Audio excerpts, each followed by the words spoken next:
What's going on, everyone? John Ramdeen here in our downtown studios, and this is Fight News Now Extra.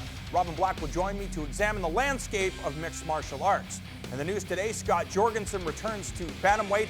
The Nate Diaz-Matt Brown fight is not yet confirmed, and a former UFC champion wants to make a run at the Olympics.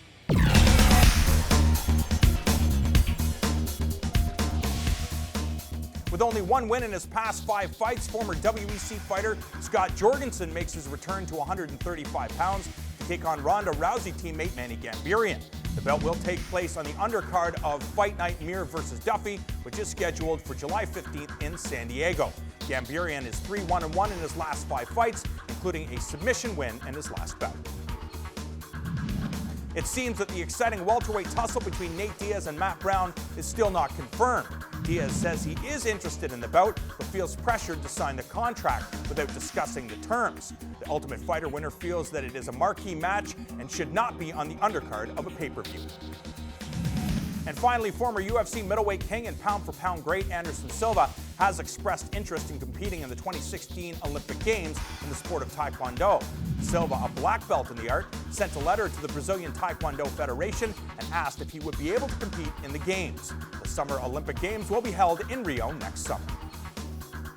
And don't forget to tune in to TSN 4 and 5 for the preliminary action of Fight Night Machida versus Rockhold. It goes down at 6 p.m. And then make the switch over at 8 p.m. to CTV2 for all the main card action, including the main event between former UFC 205-pound champion Lyoto the Dragon Machida and former Strikeforce champion Luke Rockhold.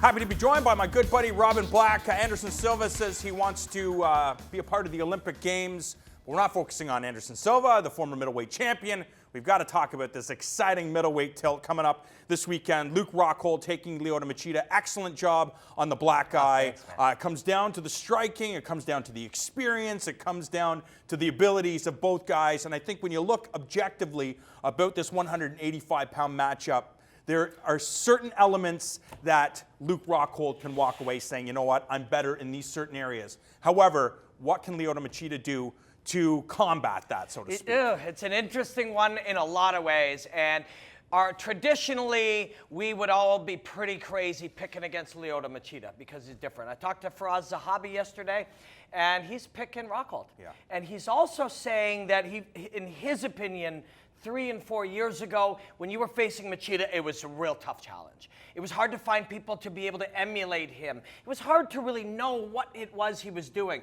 In Faraz's opinion, you know, humbly and politely and respectfully, he feels that now we know the answers. Mm-hmm. Now we've been able to look at Machida enough. We know what it is he's going to do, so you can go in there, prepare for that, but don't react to that and initiate the way you want to do, which is what Luke Rockhold is doing. He's picking Rockhold.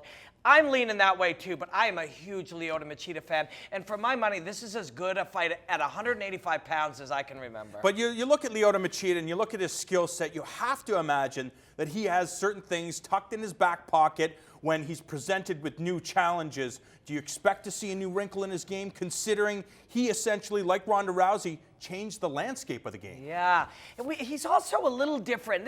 We didn't get into it deep enough when I was chatting with Faraz about it, but he is, in my opinion, a little different than he was 3 or 4 years ago. The word that Joe Rogan used to describe him, that I think when we were all lazy, we just took the Roganism, which a lot of people do often. Yeah. Joe will go and pioneer an idea. Elusive. Yeah, elusive. That was the word that they were using. He's elusive.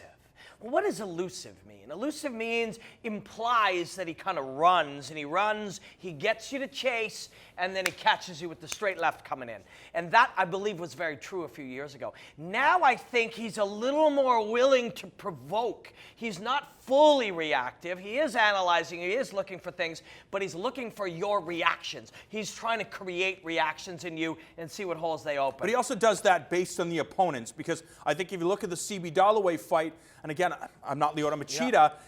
This is not Anderson Silva. Yeah. This is not Luke Rockhold. Yeah. So you can do certain things against certain guys, but you're not able to do them against other guys because of the skill and the quality of fighter they are. Yeah, and that's, I think, the deal with Rockhold is, what are you going to do? Like, are you going to be elusive? Are we going to go, can we use that Roganism and go back to the Machida era when he was elusive and literally escape, flee, get him to overcommit and strike? I think that's your best bet if you're Machida. You don't want to meet him in the middle. You don't want to gamble and just shake the dice and gamble and see if we can get into an exchange and I'll get the better of it. I think maybe you do want to, knowing that Luke Rockhold is aggressive, draw him in. But it's a tough one. Luke is underrated. That Vitor spinning kick to the head, which didn't actually knock him unconscious, incidentally, which is insane.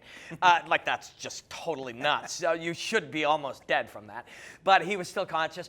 I think that one kick made people not quite understand how special Luke Rockhold was as he left Strikeforce and came to the UFC. And I think this is the fight where people are going to get it. Well, what's interesting is you talk about Firas Zahabi, and he says that he favors some of the older fighters because they're so seasoned and that they're able to, use their brain to say, okay, my body can't react in this certain way, so we have to find a different route to victory. Yeah, another thing that he said is, the very, very principle of martial arts is that if somebody is bigger and stronger and using pressure and aggression against you, that you use technique to beat that. That's what martial arts is. But is that a self-defense thing? Because when you look at the self-defense, I train to make sure that you're trying to attack me, I can defend myself. But when the playing field is even and you know the things that I know, the game is almost the same. That is it. Yeah, ultimately, martial arts were designed to beat the bigger, stronger opponent. If all else is equal and you're bigger and stronger and tougher and you come at me, you'll win. But if I know martial arts, I will stop you. I will defend myself. I will use it against you. But now you know it too. Yeah. So now if we're equal in all areas, skill and our use of our attributes and strategy and speed and all those things are equal, now size and pressure does matter. And I think that may be the difference in this one. We should probably talk about this every day, all week, because it's such a great fight. I'm so pumped to see this fight. I'm usually most excited these days about 45 and 55. That's where a lot of the, even seeing Demetrius Johnson fight, but these two super magical martial artists facing each other, it's just awesome. I think one of the reasons why is because over the last decade or so, the 185-pound division in the UFC specifically was a division that not a lot of people were watching. Luke Rockhold, Chris Weidman, Anderson Silva, Jacare, Machida, Gegard Mousasi. It's a laundry list of top-level talent. The fight goes down this Saturday. That is it for us. Don't go anywhere. More Fight News Now Extra is still coming at you.